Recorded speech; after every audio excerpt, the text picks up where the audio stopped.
Before the next episode of X Job Downloaded starts, I have a big favour to ask. If you've enjoyed any of our episodes so far, please can you click on the follow button on your platform. I'm on Apple, Spotify, Google, Amazon and YouTube. It costs nothing to follow, but makes a real difference to me as a podcast producer. Thank you.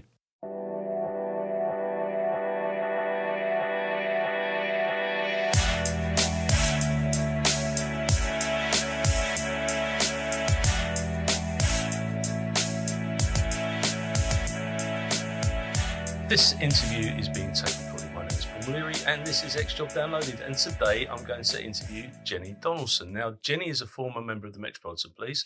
She joined in 1983 and now she is an assessor. Is that the right term? Yes, that is the right term, or associate assessor. It depends on which direction you want to come from. Well, we'll come to that bit at the end because I like to do it in a chronological order. So, what is Jenny all about? Where's she from? What's her background? Right, okay. Well, like I say, my story begins in Essex, Ilford, Essex. Well, I was born in Romford, brought up in Ilford, and I currently live in Chingford. So as long as it's got a Ford in it, I'll be there. That's how it appears. And so my parents were both from the Windrush generation. My mum came over to the UK from Guyana, which was then British Guiana. Yep. Or Guiana, I should say. And my dad was from St Vincent, and they met in the UK. They met, had me. Then they got married. Did it sort of backwards in my head at that time. Nothing wrong with that? No, nothing at all. And my father was lucky enough to win the pools, and they bought their first house in Ilford. How brilliant! I know. You won the pools. I know. Littlewoods pools. I remember those. And my dad every Saturday sort of filling it out and then sort of put it in the letterbox. How cool. Yeah. So I was brought up in Ilford. My mum had two previous daughters in Guyana before she came to the country. So she spent years trying to bring them over. They were staying with sort of family members there. And at the age of 7, suddenly I had an older sister and a younger sister. So I spent the first 7 years of my life as an only child. And then suddenly I was the middle child. Wow. And that was quite difficult for me, really. And a couple of years later, my other sister came over. So then I was the third child of 4. Wow. It must have been difficult because that's the... you've gone from being the only one to part of everyone. Oh, definitely. Yeah, so the relationship with my oldest sister and myself wasn't great because I think she thought I was spoilt. And I probably, in her eyes, yes, because, I had everything that, my parents had sort of give to me. And she had a harder life being in Guyana. So, and I resented that. And she sort of resented me for a bit. So we've always had... I think she would agree. We've always had a complicated relationship, but and that's there's always one person in the family that you're going to have a little bit of angst with. Oh yeah, absolutely. So, what was the inspiration for you to join the Metropolitan Police? Right. Well, it didn't come easy. When I left school, I didn't really know what to do. I stayed on in the 6th form. I didn't go to university. It really wasn't in the cards. I think it was the whole of the education process at that time, actually. So I fell into secretarial work. My older sister worked for the Caribbean Times, which was a black newspaper. And I would say, they're very critical of the police. And before I'd actually left 6th form, I popped round to see my sister at work. And during that visit, I was offered a job by the editor. So I was the PA to the editor of the Caribbean Times. Wow. So I stayed there for about 6 months. I think the title was bigger than the actual pay. I mean, I had a lot of responsibility for my age. The pay was really poor, but it was a great experience. And I did meet quite a few sort of black activists at that time. It's only now as I'm older that I think I really appreciate the people that were in and out of there. I stayed there for 6 months, and I did 2 other secretarial roles. And it was during my second secretarial job that I was actually made redundant. And I thought, oh my gosh, what am I going to do? And I was having a conversation with a friend on the telephone, and we were just brainstorming jobs. I said, I think I need a career. I want to do a job that I'm not going to be made redundant. And we were going for it. I was even considering the army. I really didn't know what I was going to do. And he then suddenly, in the conversation, suggested, what about the police? And I remember pausing, and I thought, oh my gosh, I hadn't even never thought about the police. And I thought, you know what, I might have a look at that. And it was just during that conversation I'd made, I'm going to have a look. So I came off the phone and I went into my mum, who was in the kitchen. I said, Mum, what do you think about the police force? And she just looked at me. She said, oh, yeah, why don't you just try it? And that same morning, I went to, we're in our living room, got the yellow pages, which we had then. Obviously, it was well before mobiles. And I found the number for looks at police. And then I thought, New Scotland Yard, got the number, I called them up. And I spoke to this young lady on the telephone. And she said, are you free this afternoon? I said, yes. And just by chance, a friend of mine had popped around. And I said, well, I'm going to go to Scotland Yard. You're going to come with me. So we went in the afternoon and we sat down, spent a couple of hours watching sort of films. Her name was Kim Bryan. I'll never forget her name. And that was the beginning. She was lovely. And then she was really honest with me. She said, look, we're really struggling to encourage Black people to join, especially Black women. And she gave me the application form and told me to spend the week on the application form. She said, write it out in pencil, spend the week, and then send it directly to her. She even just tried to persuade my friend to join. My friend said, oh, no. She said, I'm only here, with my friend.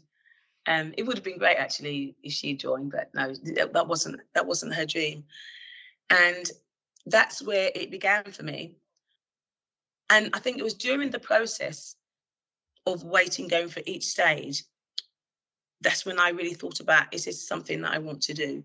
I mean, the whole process for me took 6 months. Wow. So that was really, really quick.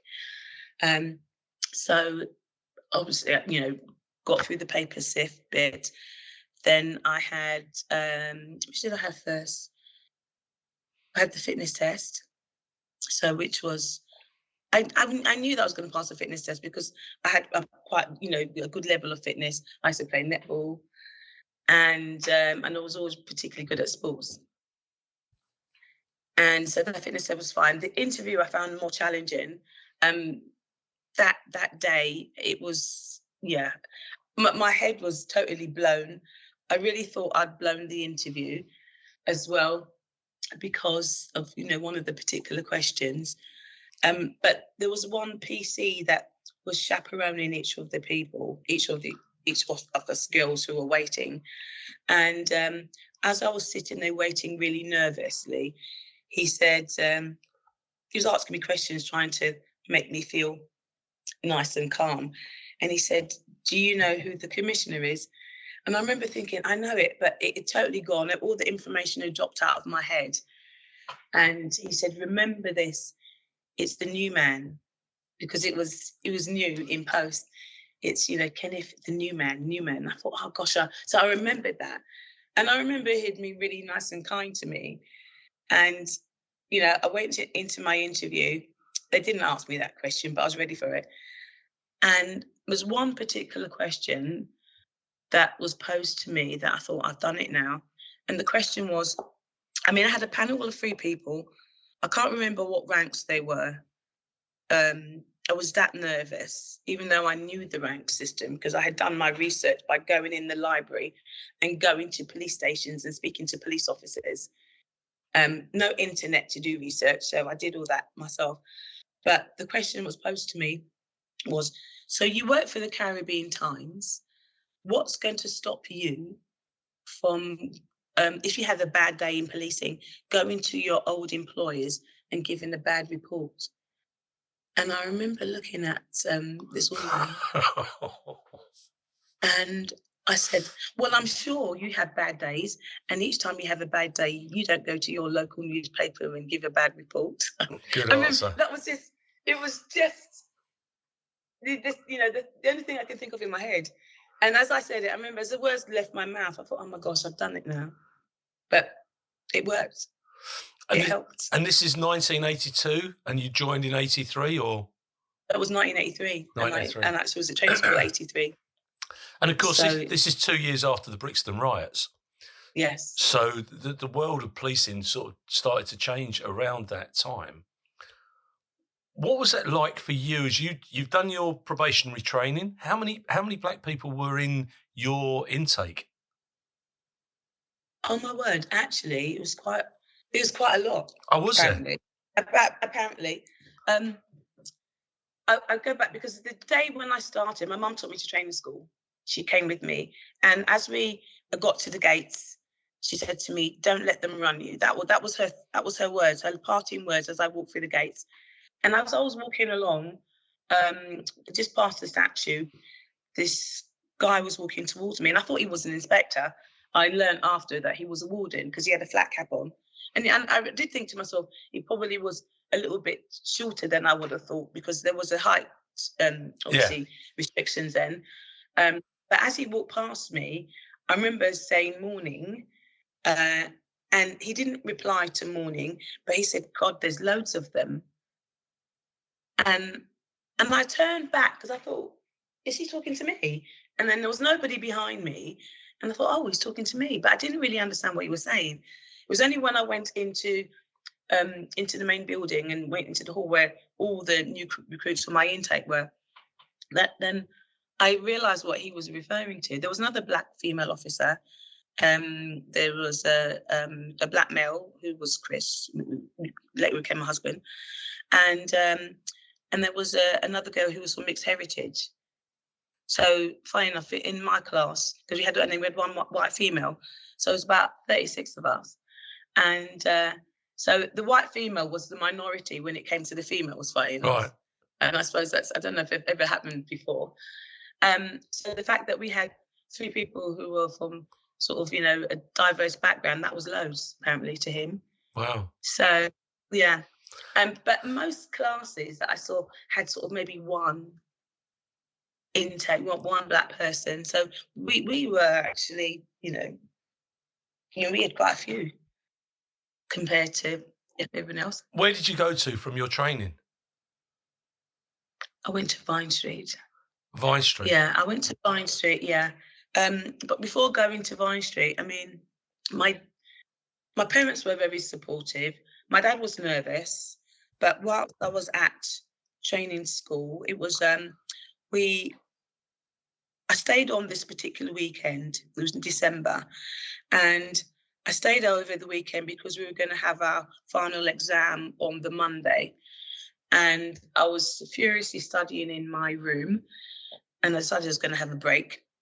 So I went over to the canteen, and as I've gone into the canteen, all I can see is everybody in the canteen was transfixed to the TV. And as I've gone over to see what they were staring at, that's when I realised it was the Harrods bombing. Oh. Where 6 people had been killed, 3 of them police officers, 1 a female police officer. Yeah. And I remember thinking, oh my God, is this what I'm, this is what I'm joining? And I remember calling my dad, calling home later on. And my dad, oh my gosh, he was, telling me to leave. You got to leave. He was just worried about me. And I remember saying, no, I'd worked so hard to get to that stage. I didn't find training school that easy, actually. And I'd worked so hard and I wasn't going to leave. But from that day on, things changed at training school even, because we then had to have security patrols. So each intake after you took the exam had to stay on to do security patrols at the training school, because obviously of, the high risk.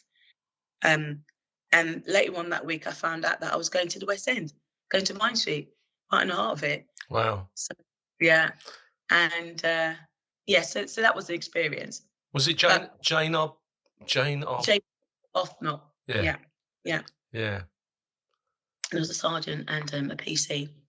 Yeah, I don't have a name, just sort of stuck into my. Yeah. He was a little bit older than me. And I just remember thinking, oh my God, you know, how awful and how tragic. So going to Vine Street, my very first day at Vine Street, I didn't feel, it wasn't a great day, not for me anyway, because we were all taken, it was 6 of us that went to the West End, went to C District as it was then. And we all got picked up and we got taken to see our borough commander, who's quite notorious actually. And he had us lined up in front of him. And I was last in the line. And we all stood sort of like to attention in his office. And he started off with one of the officers in my team on the move. I remember one of the guys, he was the first one, his name was Tim. And he'd obviously gone through all our reports. And he started off by saying to Tim, I see your parents are social workers. I effing hate social workers. Oh. And so he started. Then it just started just berating us, really. And then he looked at Tim and he says, do you masturbate? And No! At that point, I remember Chris went burst out, sort of laughing, tried to compose himself. I felt my knees starting to buckle a little bit, thinking, oh my God, I would just ask me that question. And Tim stood up there and he said, yes, sir. And then he said, well, good. You know, because that's what I expect to hear. And then he just went through all of us and just basically ripped us apart. That's just how I felt. And then when it came to me, and then he got us to read, he had this plaque on the wall, and he got us to read this plaque. And it was in old sort of like English sort of thing, oldie worldy. And I was so nervous and I couldn't even read it. I was trying to read it. And he said to me, oh, shut up, sit down, you silly woman. I just remember thinking, it was all about humiliation. Yeah. And he said to me that there was another black or female officer on the borough. And he said, are you going to be good or are you going to be rubbish? And I said, I'm going to be good. And it was, I just remember thinking, I don't like you. I made up my mind, I didn't like him. I later learned that women weren't allowed on the area cars because he didn't see the point of us being on there. No. We weren't allowed on area cars on at Vine Street, on our borough, because we were just useless. There's no point for us to be there.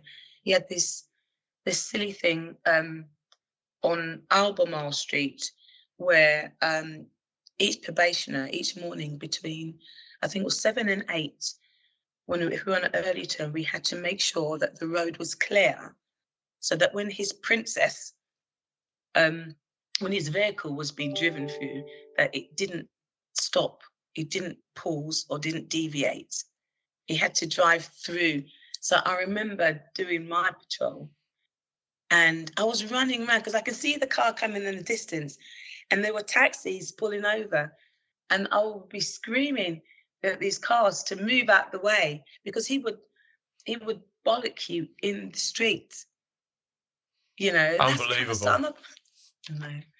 Yeah. Unbelievable. And yeah. You've gone in there, and what was that like as a black female going into Vine Street Police Station? You're in the tourist centre. You're right in the middle of London. What was that like for you? Yeah, I think it was very much a curiosity to lots of members of the public. People constantly stop and stare. I must be in thousands and thousands of people's photo albums, the amount of times people stopped and, took photographs of me. I'm also in a sex magazine, actually, where somebody was asking me questions, but it was a ruse to take a photograph of the back of me. And then there was a woman posing, naked behind me. And yeah, an officer showed me that later on. And I thought, oh my God, they did it to traffic warden as well. But yeah, it was on my team, I felt my team mostly sort of protected me.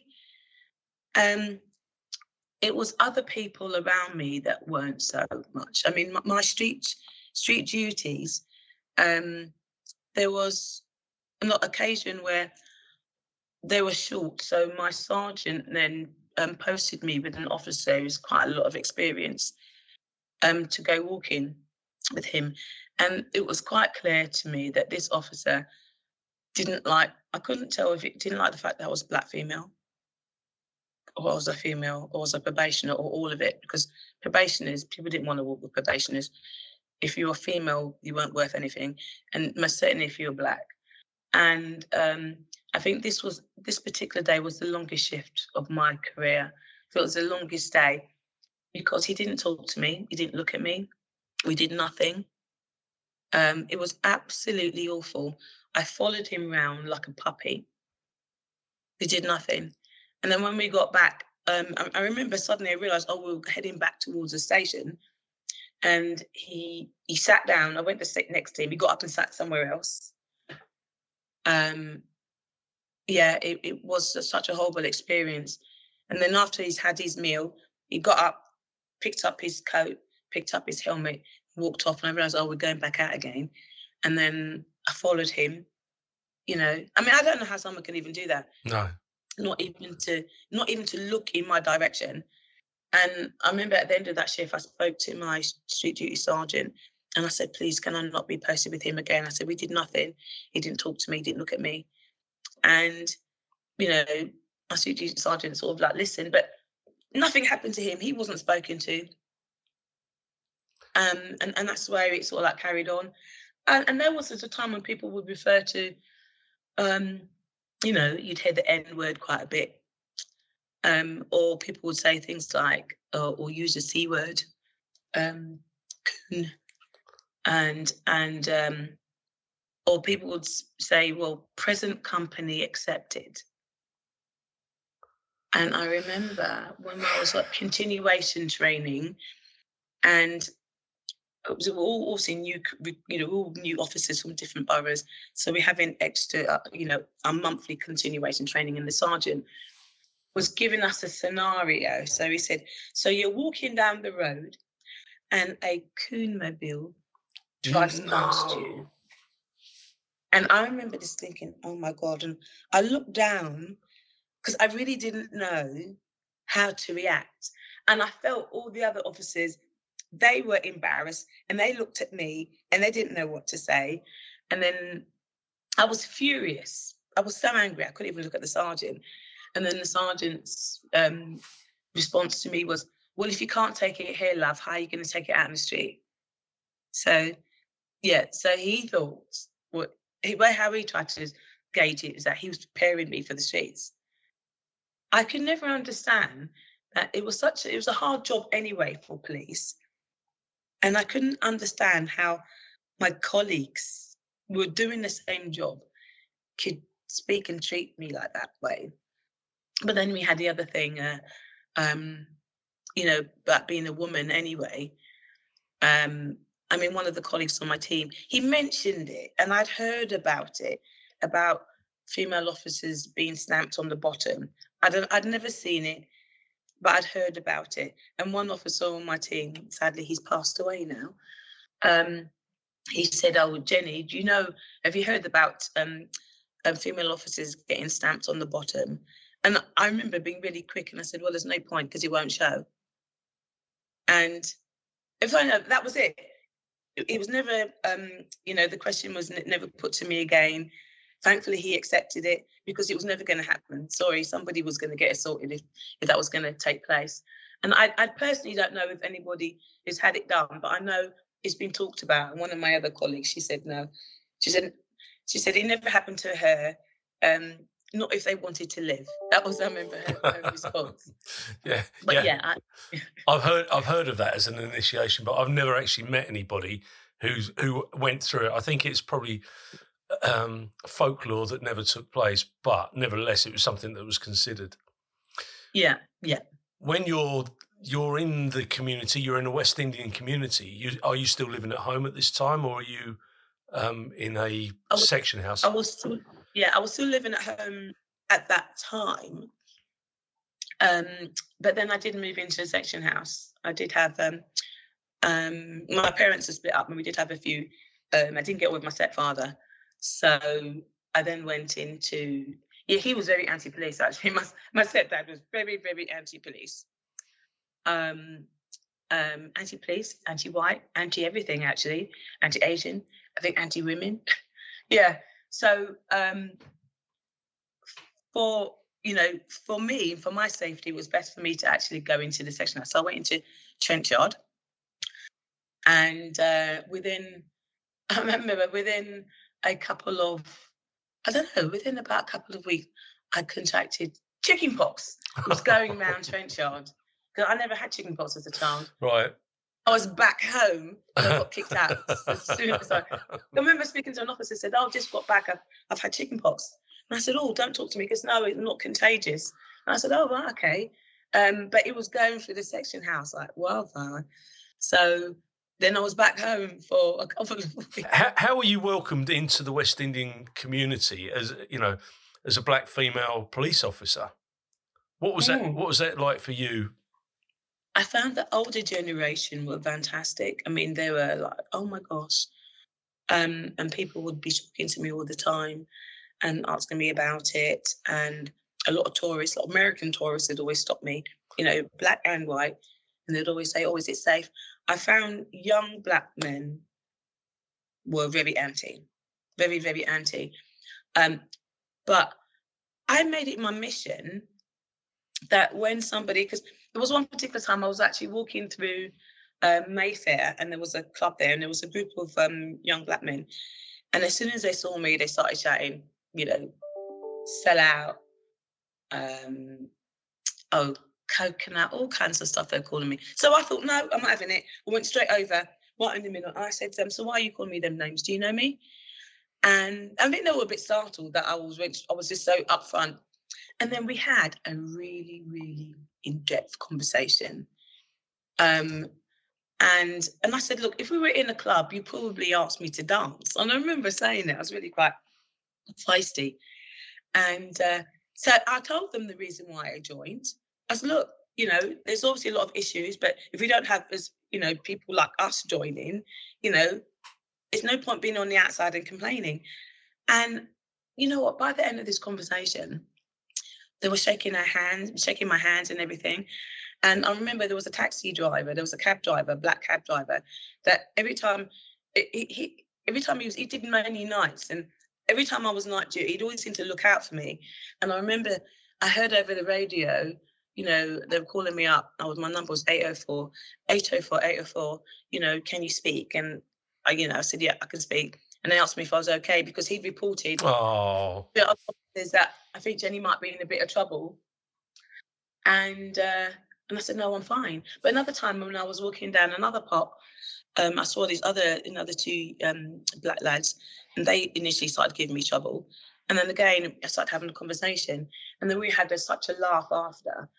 And as we were ending up our conversation, a car drove past, and they started shouting out abuse at me. And then both of these guys started defending me, because, and I said, "No, that's not right, leave her alone." And because they just didn't understand. I think when they realised, when they spoke to me as a person, I think I knew why I had joined. I didn't join to be stamping on the necks of my of black people. I joined really to try to make a difference, and I think they could actually relate to that. And I didn't have any airs and graces or anything like that. I spoke to them on a level. They can see that I was a young person. I'm not going to say I did miss going out with my friends. Whereas my friends were going out and clubbing and partying, there were times when I'd think, when I'm on a night duty walking, and it's freezing cold, I think, "Oh God, and all my mates are out." But I knew the reason why I was doing that job. I really didn't like having abuse from colleagues. No. about my colour or my gender, because if I was to balance up, what was worse, then because after a while, because people were openly racist, but then they realised that they couldn't be racist, and that sort of dissipated, but it didn't stop the attitudes. But the sexism was like nothing I'd experienced. Overwhelming. Absolutely. But it was a different time. I mean, I hope to God that we've learned. I hope to God that they've learned around I get, the big thing about misogyny, but I hope to God they've learned about the sexism element, because it was rife. I mean, the police used to have a stocking allowance, didn't they? The girls used to get a stocking allowance. Yeah. There were all those things that went with it. But I think people have changed. It's generational as well. I'd like to think that people have changed, but I don't know, because I'm not in there I'd anymore. like to think. I mean, talking about stocking allowance, at Lambeth, because Lambeth, they had, we had the lab there. So every so often, if you'd had like a drug seizure, you'd have to take your form, take the drugs up yourself, and take it with the forms in triplicate when you have your carbon paper. I was carrying my own carbon because we could never find any at the station, typewriters. When I think about it, it just seems like a different age. It really does. Yep. We'd have to take it up to the lab, and on the wall they will have a fine system, and it was all sort of monetarised, and they have all the different things. If you'd missed off, if you'd made a mistake, it's 5 pence for this, 5 pence for that. And at the bottom of the list, it said, if you're a woman, if you showed them that you were wearing the kit, then you would be exempt. No. Yeah. Yes. Because I remember going there and then taking my form up, because I knew about it, because I'd been there several times, because I was quite active as as a police officer, and I always made sure that my form was perfect. And I remember one officer saying to me, I mean, the thing is, I had sergeants, inspectors all behind there, so it was sanctioned. They knew it. It was, it wasn't hiding. It was there. Yeah. It was a thing. And I remember this officer saying to me, he said, got any mistakes? I said, nope, no mistakes at all. He said, well, it doesn't matter, love. He said that because, you've got an exemption. I said, I don't need it. So I didn't need it. And I would always make sure it was totally perfect. But what I don't know, because women we were allowed to wear trousers between certain times, a certain date in October to March. Yeah. We were issued trousers. And I remember there was a what was it?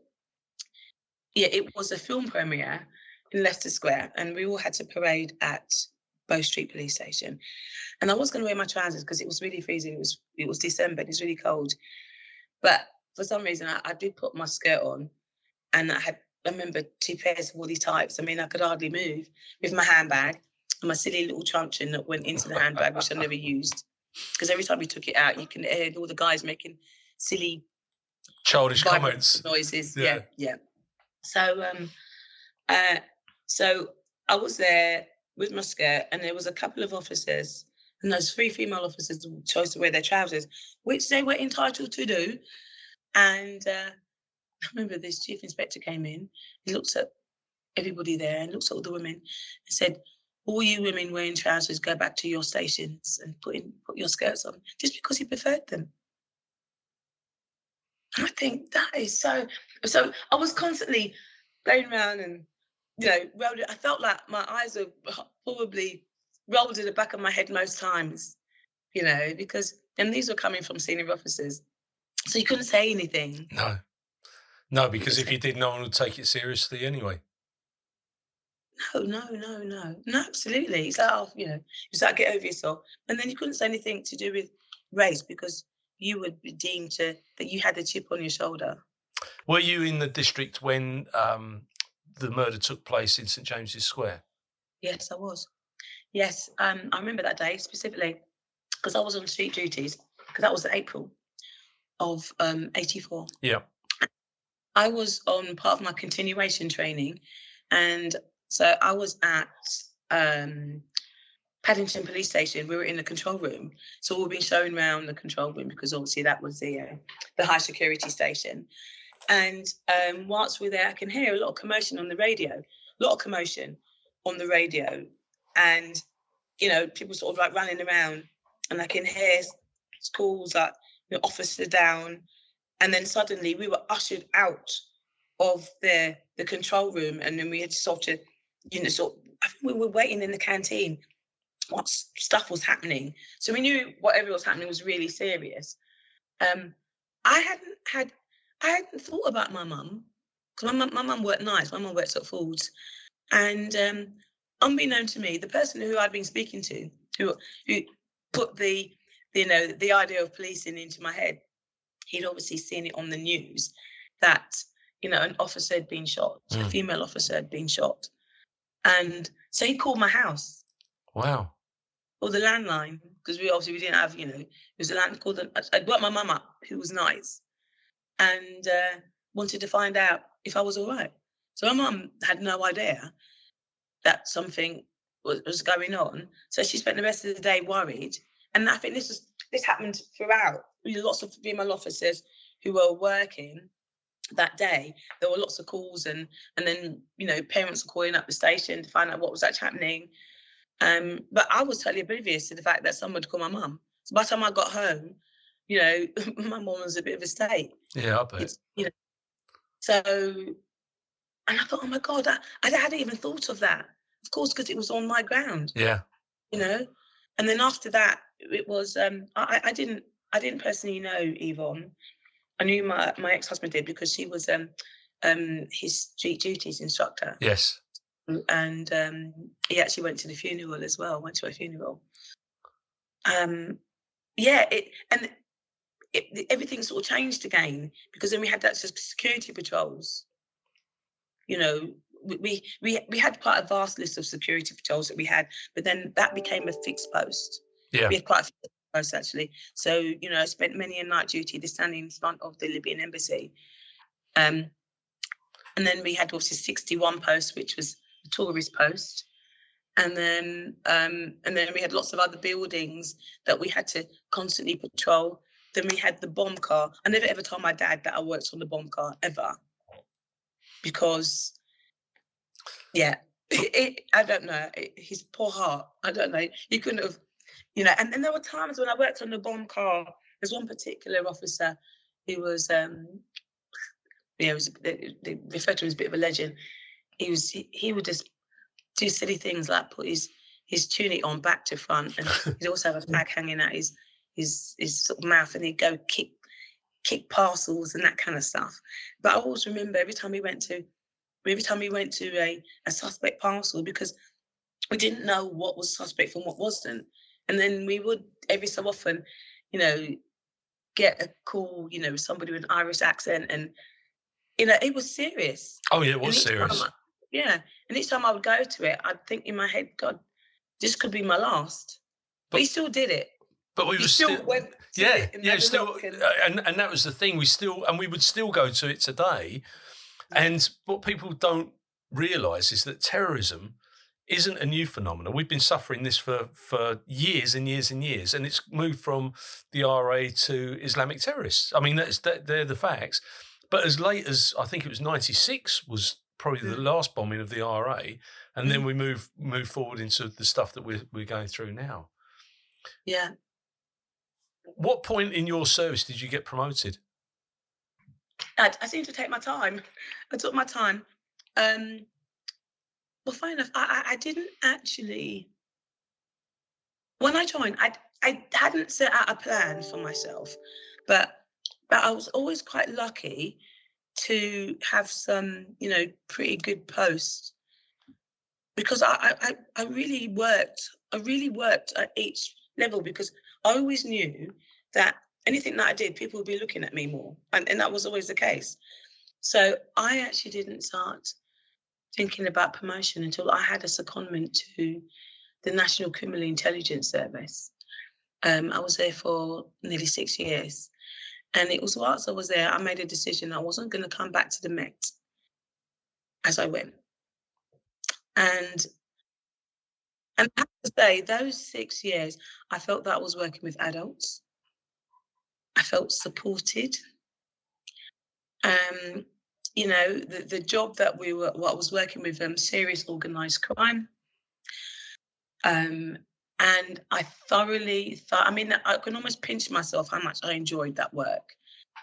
And when I decided I was going to, wanted to do the sergeants, I was offered a lot of support. And then when I put, and I told everybody that I was studying, because I made a decision that I wasn't going to make it a hobby, because I know there were some people that every year they would take the sergeant's exam. And I decided that wasn't going to be me.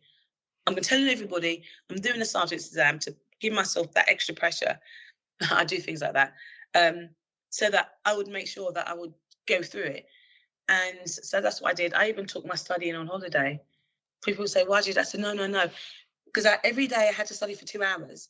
So I had all my books on holiday, and then the family would be out, on the beach or whatever. I'll be in the hotel room or sort of like on the balcony studying 2 hours every day. Then, yeah, that's how to do it. That was me. That was me. Yeah.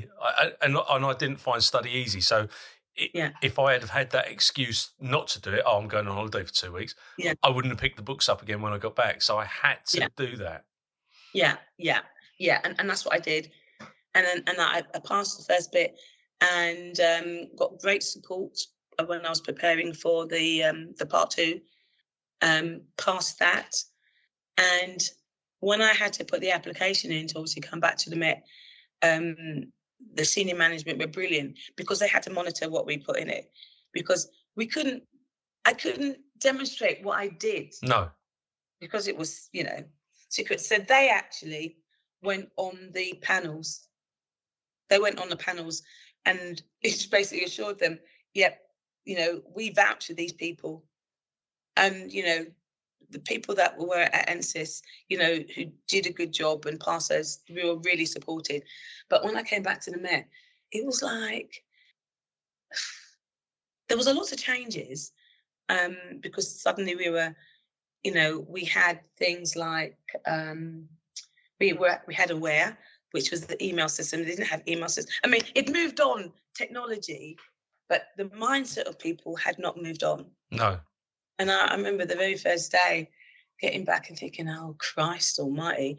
I mean, I hadn't been in the police station for nearly 6 years. I'm now a sergeant. And all I've just felt was people, obviously being black female, there were hardly any, black female sergeants. People just want to know, PCs trying to swing their lamp in front of me. I just thought they're so boring. Oh, crikey, all sergeants are getting younger all the time. I remember saying, well, you shouldn't judge this book by its cover. Because we've always thought that I was brand new. Throughout my career, I'm brand new. I always made sure that I looked immaculate. My uniform was always immaculate. Actually, before I got promoted, I recall one time, sort of going back a bit, because I worked on the drug squad, I did quite a lot of squads after, because started off at Vine Street, had not so bad time at Vine Street, had some really good people that I worked with. When I went onto the crime squad at Vine Street, again, it was a mixture of people that I really got on with. But then I did have some trouble, and I knew who it was. There was one particular officer who, the way how, he wouldn't have known this, but when I got to Vine Street, I was warned off. All female officers at Vine Street were warned off about this particular officer. Right. But this officer who I didn't know, she said, if you're going to have anything to do with any of the officers, make sure it's not this particular person. So I was aware of this person.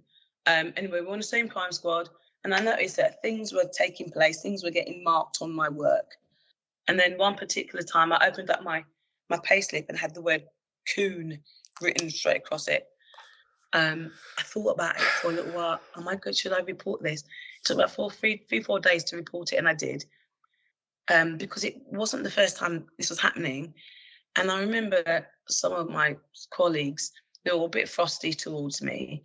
And I remember saying to one of them, well, I noticed that you guys have been a bit strange towards me. And they said, well, we really think, what you've done, reporting stuff, it's a bit of a, you're making a mountain out of a molehill. And I said, well, actually, it's not the first time it's happened. To be honest, I shouldn't have had to qualify that anyway. No.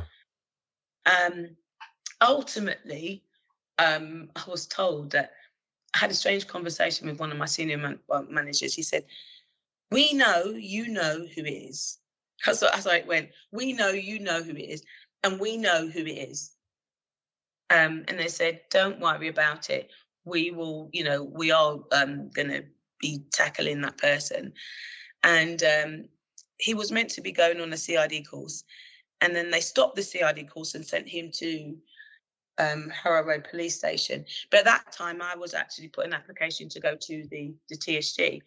And I was the second tranche of the TSG, the Territorial Support Group, because the SPG had been disbanded. Then they had the TSG. And then I joined it. I was the second tranche. So Where did you go for the TSG? I was the old one area, which was Paddington. Oh, okay. Yeah.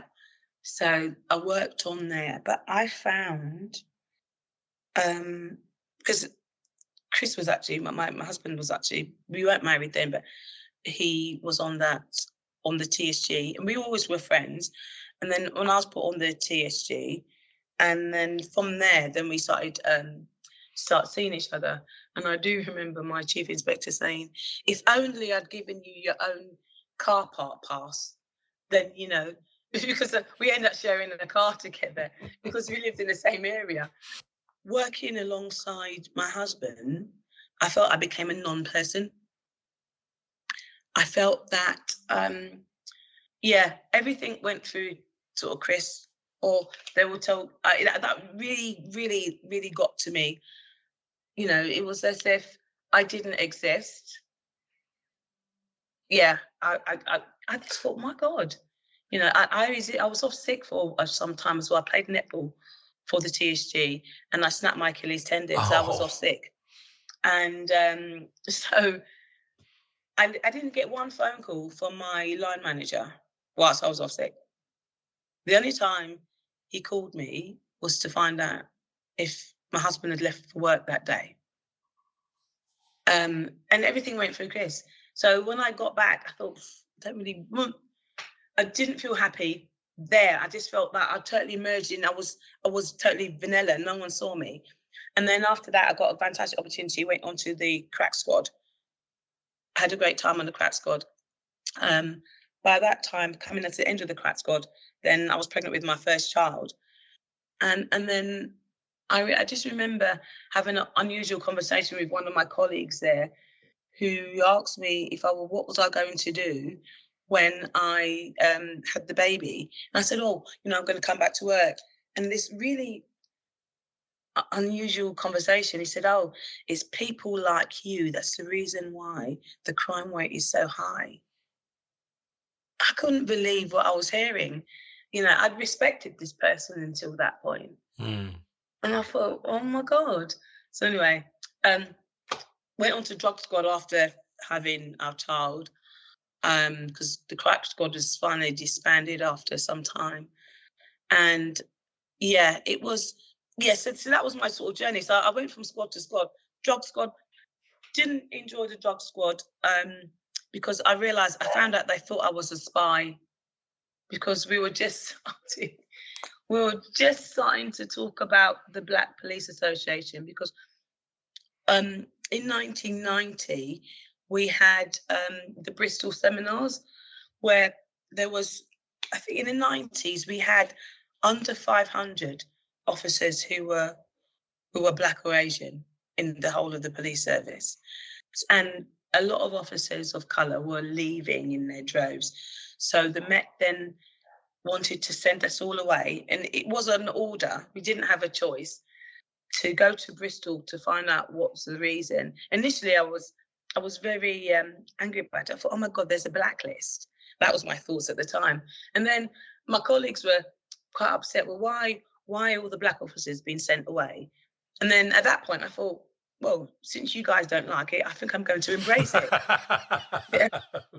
So I went along, and it was like therapy, because then we realised that we weren't alone. We were all, we all having the same issues. I mean, I was fortunate. I could share some of that stuff with my husband and a few sort of close people that I knew. So I had sort of like a small unofficial network.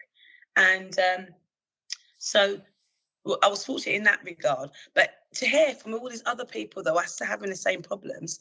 So after that, well, I mean, a few of us went partying that night, and it was great. It was so lovely.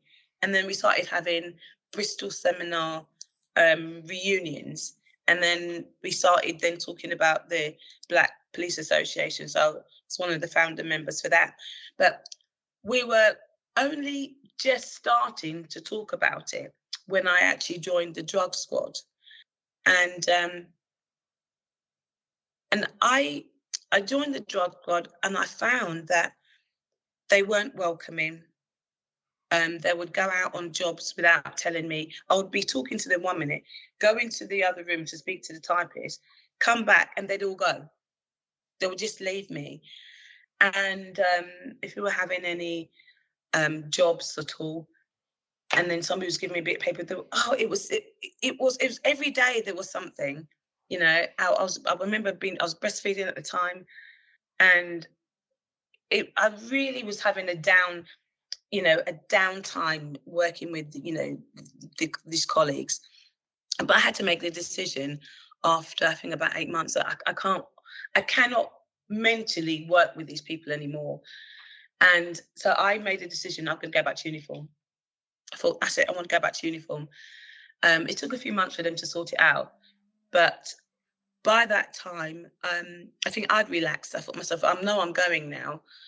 And it was one of the colleagues, he actually looked at me one day and he said, actually, you're all right, aren't you? I said, what do you mean?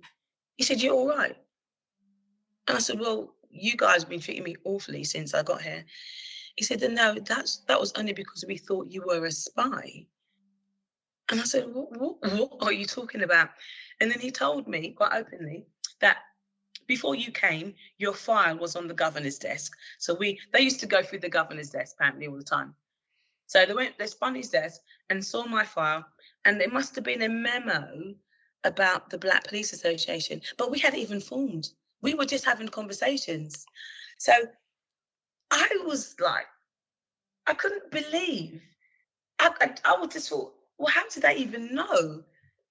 I was just staggered that there was something written. Yeah. So I thought, what being watched? I was blown away. Anyway, I'd already made my mind up. Went to Holloway as uniform, and it was nice. I felt like I was starting again.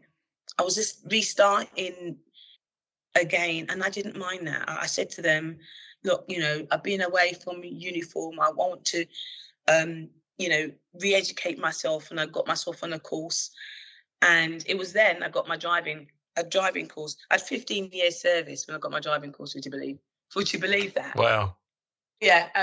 I didn't get one on the TSG because my inspector told me, because Chris had all the courses.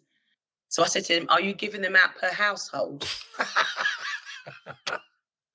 Unbelievable. I know, it was, yeah, it was just ridiculous. But because I went part-time after my second child, and I learned that there were so many officers complained about me getting a driving course, and I was part-time. But my inspector, because he approached me, and he said, you haven't applied for the driving course. I said, no. I said, well, I'm part-time. I myself was sabotaging myself. I said, well, I'm part-time. I don't imagine, that, I could apply for it. And he said, well, I put your name down for it. He said that your work rate is more than some of the officers that are full-time. Yeah. Because I'm a officer as well. And so I got the driving course, and I couldn't believe the angst and the hostility regarding me getting this driving course, because I happen to know some people in HR, and they were saying, oh my God, people are knocking down the door complaining that you've got this course. So I knew I had to pass the course, and I passed the course. So, but when I got back, I remember speaking to another officer who got a driving course, and I said, "Oh, it's quite pressurised. You might want to take some painkillers," because I had a headache every day, and it was the height of summer. And I remember him saying to me, "I'm not a girl, you know. I'm not a silly girl, you know." And I thought, "Oh," I said, "Okay, I was just giving you advice." Anyway, he got sent back a week early because he failed. I thought, okay, so. But yeah, you know, I'm trying to help you, even though you were horrible to me. So after that, I got a great opportunity to go to the NSIS. And at NSIS, that's when I thought, go to do the sergeants, did that, came back to the Met.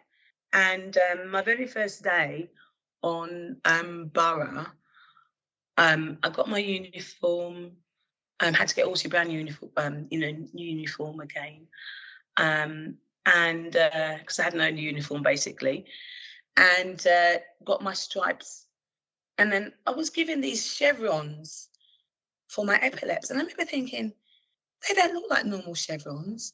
So when I got home and I showed my husband, I said, "Are these the same chevrons that you have?" He looked at them. They were like small chevrons. And I learned that they were female chevrons. And I thought, what are female chevrons? The epaulets for uniform are all the same size. So what, is the metal too heavy for female shoulders? So I remember speaking to Chris and he said, "No," he said, "you earn proper stripes." He said, "You better ask them for F off stripes." So I thought, okay.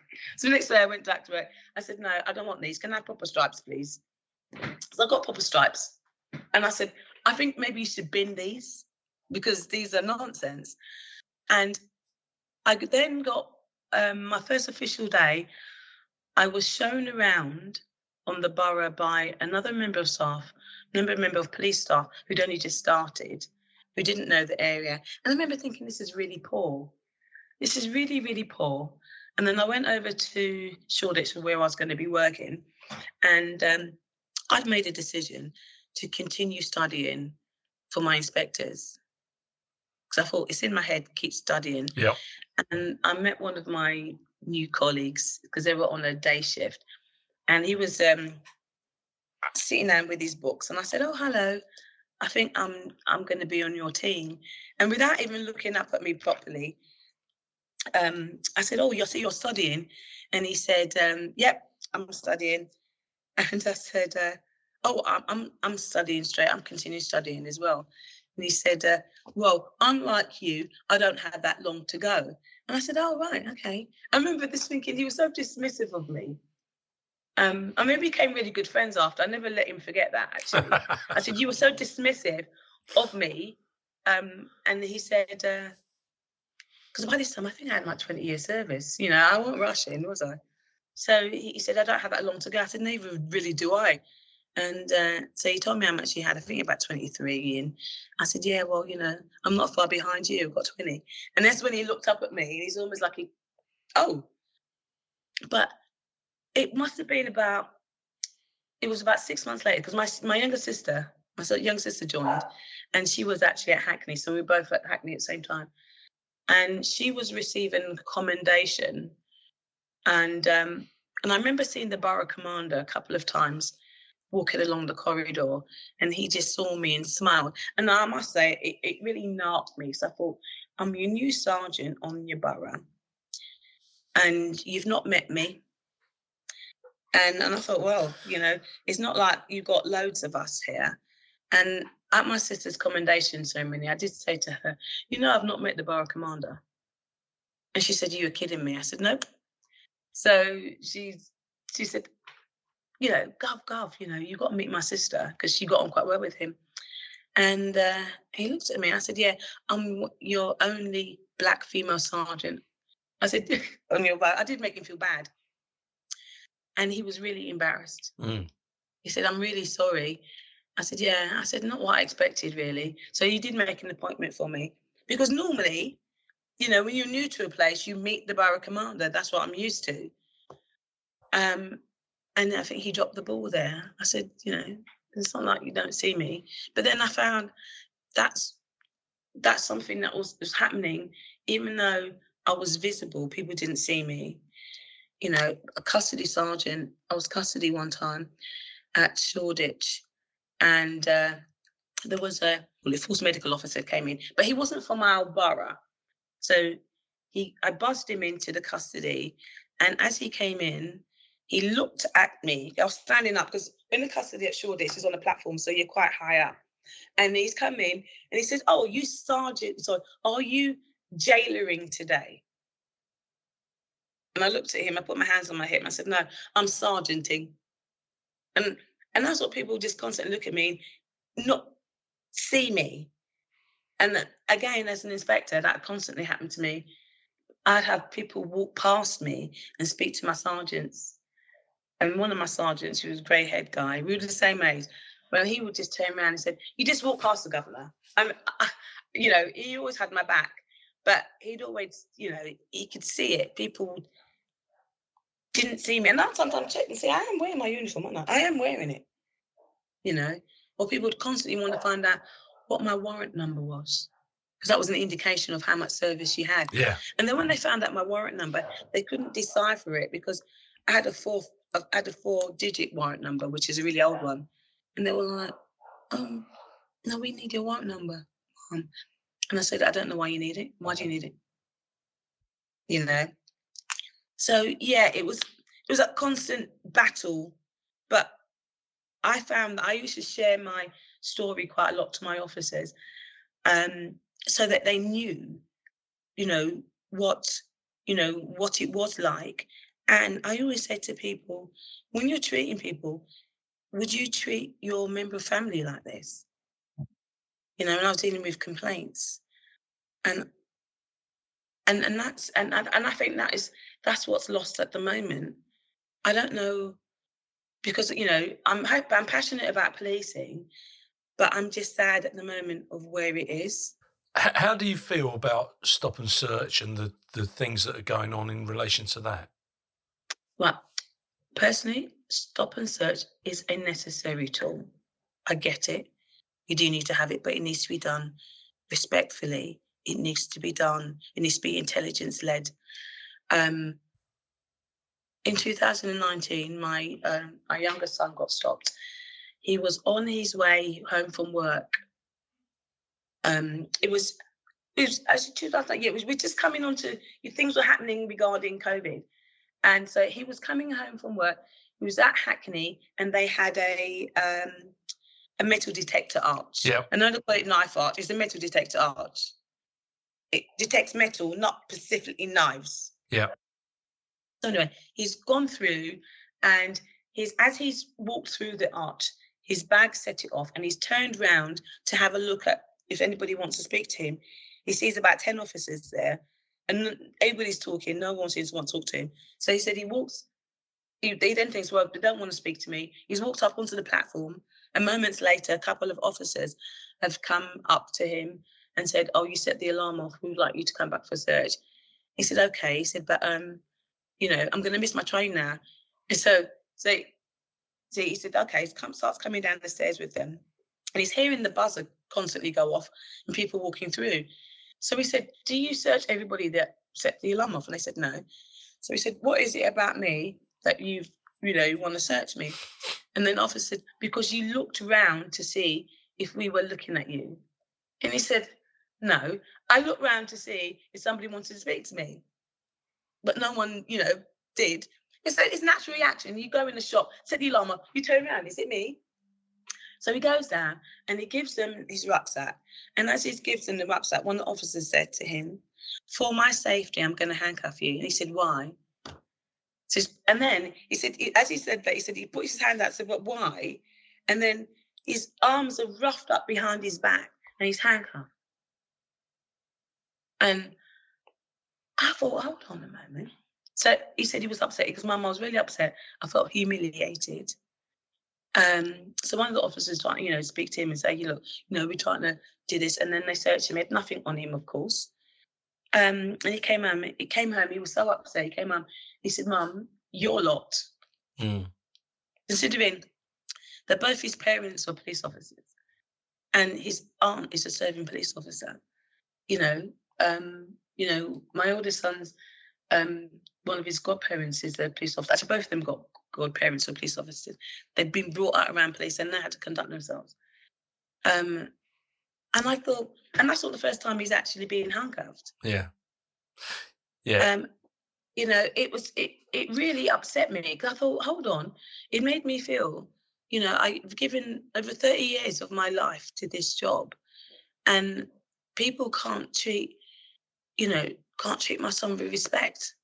And I would like to have spoke to those officers. I mean, we did put a complaint in. How did that go? How did the complaint go? Well, first off, it took 9 months for them to get back. 9 months. If I was, if I could have had a child, I could have had a child in 9 months. And then it was absolutely ridiculous. So we appealed it, and then I went up to MOPAC, and I thought MOPAC were nonsense. And so it's gone nowhere. And then that things, what happens? You lose your energy, because even Elliot said, my son said, "Oh, Mum, it just can't be bothered anymore."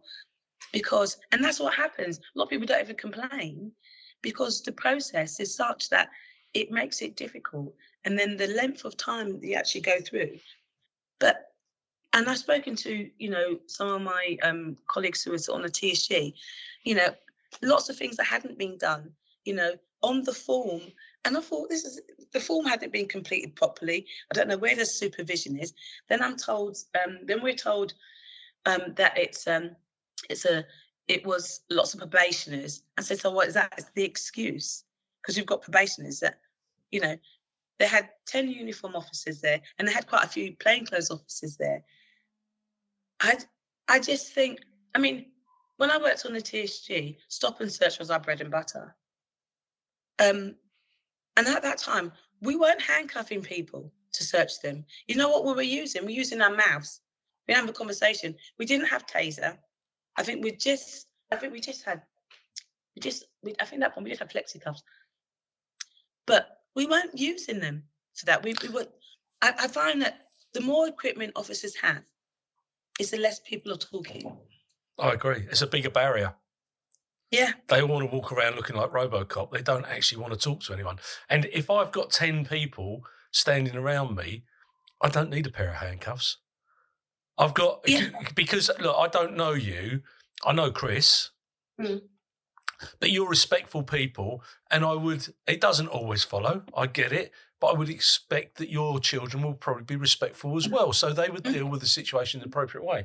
We can't lose sight of the fact that black kids are killing black kids. There is absolutely no doubt about that at all. The higher percentage of murders that have taken place in the capital have been black kids killing black kids. But it's about attitude of the person that you are stopping, because we can all up the ante, but if someone stops and they're polite and they comply with everything that you want them to do, can I look in your bag? Yes, you can. Help yourself. There's nowhere for them to go. They don't need to handcuff anyone. They don't need to be rude. They just need to do their job and do it properly. Yeah. No, exactly. Another thing I do, when I sometimes hear, sort of black on black crime, sometimes it does knock me sometimes. I think to myself, there is a problem. Absolutely, we get that. If you go up other places like Liverpool, Manchester, when they have like gangbangs. Yes. And then if it's a white person killing someone, it's not white and white crime, it's gangbang. No, I agree. So sometimes I do think that we are unnecessarily targeting, there is an issue, and I'm not silly, but it just makes it sound that much worse. Murder is murder. Murder is murder. I absolutely agree. And if it was in Newcastle, we wouldn't even use that as a phrase. Yeah. But the issues that are happening in Southeast London are well documented. Yeah.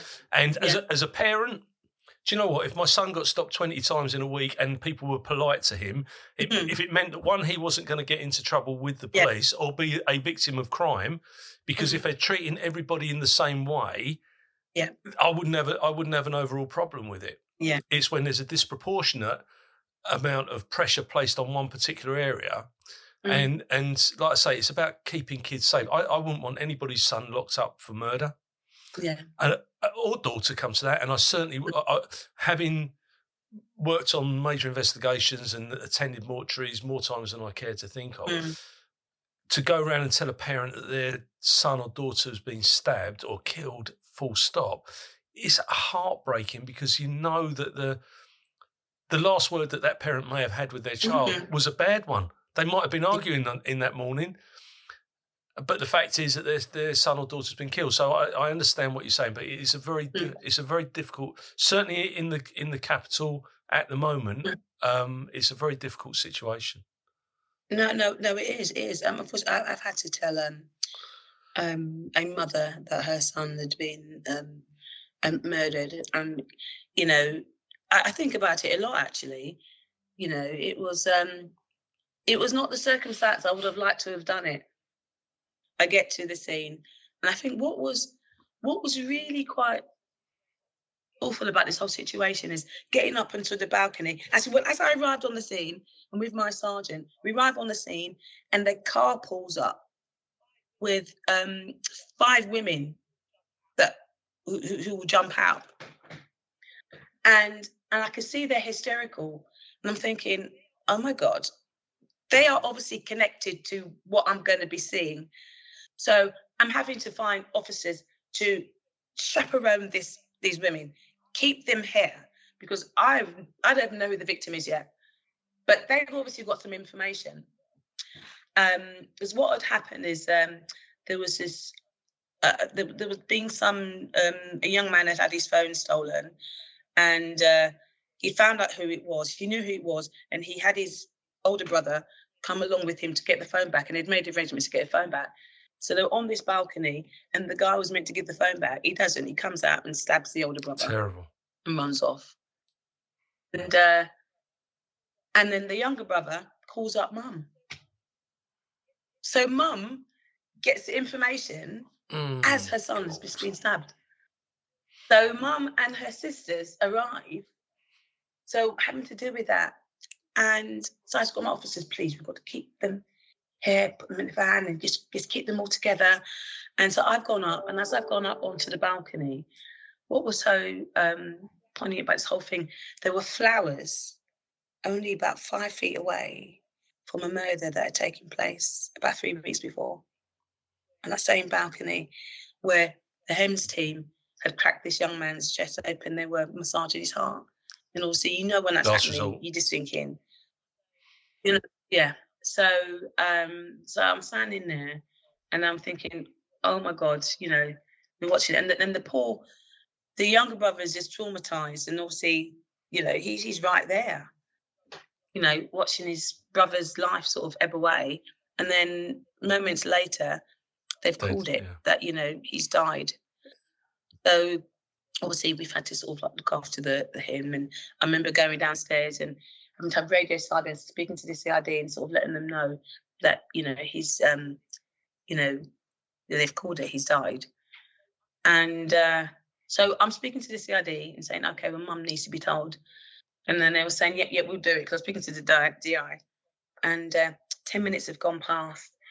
And I said, mum needs to be told, because I'm making sure all my officers pick the scene. We've got the murder team coming down and everything, and the CID controlling you know, making sure that certain things have been done. So I'm at 15 minutes later to the DI, mum needs to be told. He goes, yeah, I'm going to tell her. So I'm thinking, we cannot, because I've got parent mode on. I can't imagine, I cannot ever imagine knowing that the mum is there. She is there on the scene, and we're going to tell her in the next hour that her son has died. I'm thinking, that cannot happen. So I remember getting a little bit shirty with him. I said, you're going to tell her now? And he said, and he was busy, and I know it, we have to do the policing. We've got to remember, there's a human there. And I said, I'm going to do it, okay? I'm doing it now. So I've gone over. I remember thinking, I got over to the mum and all her sisters, and they were all there, and they're hysterical. They're absolutely hysterical. And then at that moment, I'm thinking, what actually am I going to say? You know, what words am I going to say? And all I can remember thinking is holding her hands, because I just held both of her hands, and I didn't even know her name. I didn't even know the victim's name, but I know. But the way how she is, that she is the mum, it's amazing. Lack of information, but you just know that intuition. And all I can say to her, and she said, Tommy, is he dead? No, he's not. And she was in and out. And then I said, Mum, I'm so sorry. Yeah. All I can say, Mum, I am so sorry. And then they all dropped down on the ground like Skittles. I remember thinking, it was absolutely heartbreaking. And I remember saying to myself, I've just given this woman the worst news of her life, and I cannot stay with her because and it's no good saying, "Oh, is there someone who can make you a cup of tea?" That's not gonna wash the fact is that the life of her child has been taken, and I still think about those breaking those agonies, and there's no way you can't sugarcoat it. You can, but you see, this is why I get so angry about the naysayers around the police. The police aren't perfect. I know they're not perfect, but they do jobs that some people don't even realise. They don't realise that today someone will be knocking on a door saying, "Look, I'm really sorry." Somewhere in the country, irrespective of where it is, someone in the country will be knocking on the door saying, "Look, I'm really sorry. Your husband's not coming home. He's been killed in a road collision.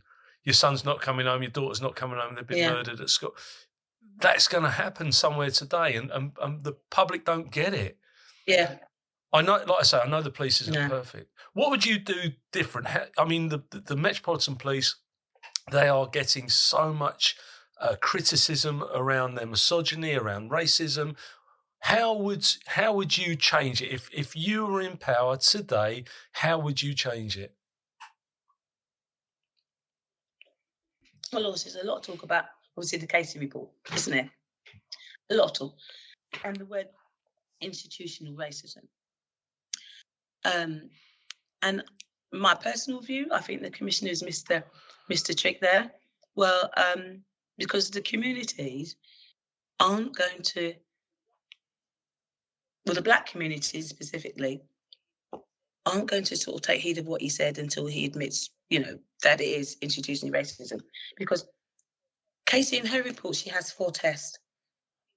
And, that's her threshold. And if we haven't met those 4 tests, that means that we are. And it doesn't mean that all officers are. It's institutionally, all officers are racist, but it's the institution. But there are organisations out there who are willing and who want to help, but they want to hear the commissioner admit that, then we can get the work done. If you're going to get the terrible diagnosis of cancer, the doctor's not going to say, "Sorry, you've got a headache." They're going to tell you you've got cancer. In order to really get to the roots of the problem, you have to identify what the problem is. And that is my personal view. And I know a lot of people are going to say, "Oh, no, that is not the case." I worked in policing for all those years. And from what I'm hearing, speaking to officers now, there are still those issues. It is institutionally racist, misogynistic and homophobic. But we need to admit it before we can start getting the work done. There needs to be probably more highlight of good stories as well, because the police do a lot of great things. At the moment, yes, it is highlighted by the absolutely awful things. I mean, I'm still staggered when I think about I am. Cousins Absolutely. in Carrick. I just think, oh my God. But the thing is, I always think it's always been at that hypocritical view, because policing's always said the black community, they close ranks and they don't want to say when someone's having, if there's been a murder, no one wants to talk. But policing is exactly the same, because people like Carrick and Cousins, people knew what they were. People knew that what you've got a nickname called racist. I'm sorry, the rapist. And so there was an undercurrent of people who knew this was going on. I think at the moment there is definitely a lack of supervision. I think there's been a whole drop in standards. Because when to me, and I know some people, I've had this conversation with some people, when you start losing standards of even to simple things of how people look, how people dress in uniform, it's like a slow erosion of the high standards that they had. And And then there was this lack of people just not sort of caring, and so that slips and something else slips, and then you get more complaints, and then so it's slowly eroding, and then you got the uniform carriers. Some people just want to say that they're police officers, they carry the uniform, but they're not doing the job. They don't take the job that seriously, and it's a serious occupation. If you do something wrong or don't do your job properly, somebody could die, or somebody could lose their whole livelihood, or if you've even done your job properly. People get the ache with me because I still believe that your shoes should be clean, that you should look presentable. You shouldn't have, and I know there'll be people listening to this who'll cut me down, tattoos all up the backs of their hands, and, all that sort of stuff. They shouldn't have their hair in a ponytail when they're wearing their Beat Bobby's hat. That's not what it's about. I mean, I've got a beard now. It's only because I haven't got any hair on my head. But the fact is, I never grew a beard whilst I was on duty, because that's how it was. And I get it that the world's changed and it's evolving, but it's not evolving for the better. Yeah. The standard is the standard, and the police should have a standard above. It shouldn't be below. When I went to Southwark as an inspector, and I think it starts from up there. I went to Southwark, and I remember having a conversation with my new chief inspector, and we sat there, and he said to me, first thing he said to me was, "Oh, I think you find this is a very busy borough." And I said, "Yeah, I know. I've just come from Hackney." I just thought to myself, I didn't like the way he spoke to me. So I thought, yeah, what? I wasn't just born. And then he said, with that busy here, we don't worry about things like ties and officers wearing hats. And I said, but I do. And I know if any of my ex-colleagues here, that they would know I was a stickler for you had to wear your tie, you had to wear your hat. And I did have a challenge with some of the officers. And I remember saying one time, look, I'm not asking you to wear a clown's uniform. I'm asking you to wear your uniform properly. And I set the standard. But the one particular day, I must say, I did get the arse about this. We had a shooting. So a couple of my officers got shot at, and then the person was holed up in a house. So we had the whole place crime scene and everything. So we had the Weldon's brother there, had the whole scene cordoned off, and one of my sergeants was on one of the cordon bits. And I remember saying, "Where is your hat?" He said, "Oh, sorry, Mum, sorry." I said, I jumped out, and then the car drove off. And I really, it was one of, you get some people that even if they're in a uniform, they just look scruffy. He's just one of those people, he just looks scruffy. So, and he knew I wasn't happy. I said, if you can get that car to come back at some point, you need your hat. So later on, he tells me that there was this elderly gentleman by the cordon. And as I walked past, this elderly gentleman has looked at me, and he said to my sergeant, he said, "Oh, is that your inspector?" And my officer said, "Yes." He said, "Ah, no wonder stands as a job. Look at you." And he was, and that, when he told me, it annoyed me. Because I said, so that bloke is judged me by you, but he doesn't know me. He had no idea. So somebody's looked at, and I can see he's like, black female sergeant, got an inspector, hasn't got a clue. And I couldn't be further from the truth. What does the future look like now for you, for Jenny? What are you doing now, and how's life progressed since you retired? Right. Well, when I retired, I thought I was going to do well. I thought I could step away from policing. Do something totally different. So the first 2 years, I basically took off. I just wanted to rest. And then my grandson was born, my oldest son, and his partner, they got pregnant a little bit young. But my grandson was born, and he was born with a kidney defect. So I spent the first 2 years supporting him, going to every hospital appointment that they had. And then when my grandson was 3, he had a transplant. My son donated one of his kidneys to his son, my grandson. So I just needed to be there for everything. Then after that, I thought I needed to do something. And I thought, I started working for my local authority, and in some degree, it was like joining the police again. I thought, God, Jesus, it was like, oh my God.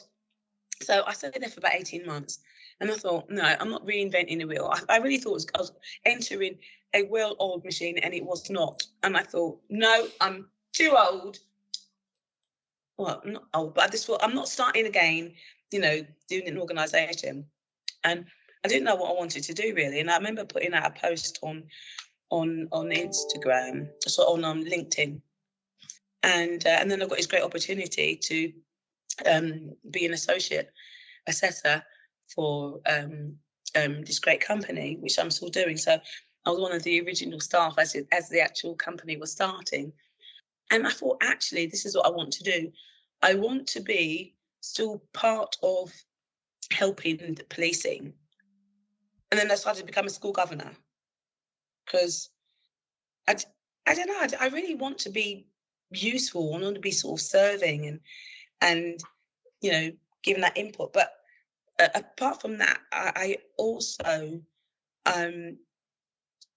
have managed to inject myself into quite a few meetings in the Met. I work alongside them, the Met in some of their meetings as an outsider, as a member of the community. But because I find that, and I imagine this will be for quite a lot of policing, that the organisation memory is very short. So I like to hear when people are coming out with all these different initiatives. I know, obviously, the case report talking about initiative writers. Everybody wants to have their own legacy. So when I hear that the Met is coming up with another legacy, I'm that person that says, didn't we have that in 1990 such and such? What's different? What's different? And, prove to me how this is actually going to last. Because people come with initiative, they get promoted and they go. There's never any longevity. There's no continuity of stuff. So I like to be in those spaces, but ultimately I want to see that, policing, specifically the Met, because that's where I've come from, that can once again be that great organisation that people once looked up to it to be. I mean, it had its faults. It had many faults. And it's nice to know that, and I know we've had all these different reports, the Scarman report, the Macpherson report, the Casey report. I think it's only now since the Casey report that certain things are being believed, because people have been saying they've been issues for years and people have never been believed, or it's just been sort of sidelined. But it's come to that point now that it's become so toxic in certain areas. It's like, if we don't sort it out now, what is actually going to happen? I agree. And we need the police. Oh, we need to have police. Oh my God! If we don't, it'll be the purge. There'll be people going around, doing what they want. It'll be chaos. Utter chaos. So so that's where I see myself. I want to be assisting people from because I need people from diverse backgrounds to join, and we need good people from diverse backgrounds. We need good people all round. We need to have proper supervision, and we need people to really have an understanding of why it was that they joined. For the right reasons. For the right reasons, not to have power. Yeah. And lord over people. Going back to Casey, I mean, we're going to wrap this up shortly, but going back to Casey, one of the big things that came out is around the community. Mm-hmm. And for me, community policing changed in 1994 when we sold all the police houses, and in subsequent years where we've closed the police stations down, because whether people liked or trusted the police or not, it didn't matter, because they were, but they were still visible. But when you sell off the stock, you will never replace it, and it gives people to withdraw from the front line and not be visible to the people that they are serving. And that's, like I say, I know I sound like my dad. I sound like a dinosaur. But they're the facts. I'm passionate about policing. I know that you are. We're not going to agree on everything. We're going to have different views. But as long as we can discuss them as adults and not get all petulant about it. But what we do agree on is that the community is the forefront of what the police service do. And they should be serving the community in the correct and proper way. with the correct and proper staff. No, absolutely. I mean, even my local station, I heard when it was closed, I thought, what? What? I couldn't believe it. I mean, I think now it's reopened to a degree, but I really wouldn't know where you go to report something nowadays. Well, they don't want you to report it, do they? Because it suppresses the figures. I know. That's another story. No, seriously, that is a whole nother story. Absolutely. But before we go any further, I use this with everybody, but have you got anything you'd like to add, also, or correct in relation to the way that we've conducted this interview today and the statement that you've made? No, I'm really, I've really enjoyed our conversation and our sort of, our interaction. Yeah, it'd be nice that, I'm currently writing a book at the moment. Oh, well, when you do, let me know. Yeah, so yeah, and I'll let you know about that. And I know people get really worried. I think, oh God, another officer's writing a book. But it comes from a place of knowing where we were, and then basically how I navigated it. Yeah. And because I think I'm one of those people. I'm most definitely a cup half full. I'm I've always been. If it wasn't for me having positivity around, or me and having those possibilities in my head, then I might have left ages ago, but that's never come into my head. No, good. Thank you so much for your time, and I will speak to you when you're older. Oh, right, yeah. Take care. God bless. Okay, you take care. Cheers then. Bye-bye. Bye-bye.